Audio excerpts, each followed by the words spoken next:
धजल बारू उतना खास कौन काम बा।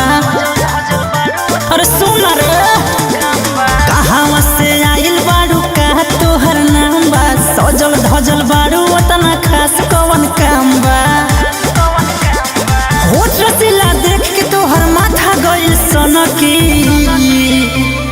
दिल धले बनकी सुन रे नन्हकी। दिल धले बनकी सुन रे नन्हकी।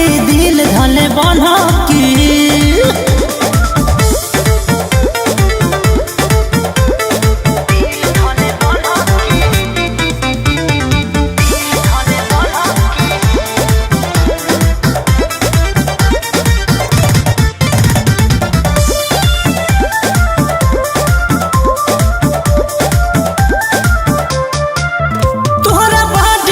गजबे बनावट बा कौनो माटी के ये में मिलावट बा।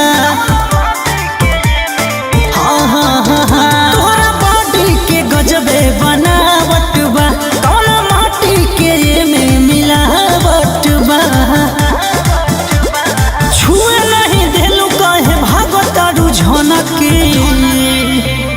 दिल धले बनकी सुन रे नन्हकी। दिल धले बनकी सुन रे नन्हकी। दिल धले बनकी।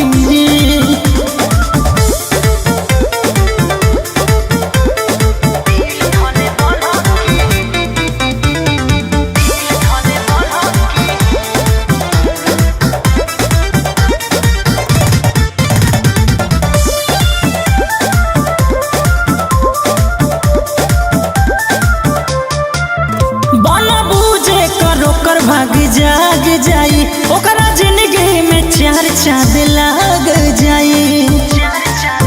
हाँ हाँ हाँ हाँ हाँ बना बूझे कर ओकर भाग जाग जाई ओकरा जिंदगी में चार चांद लाग जाई।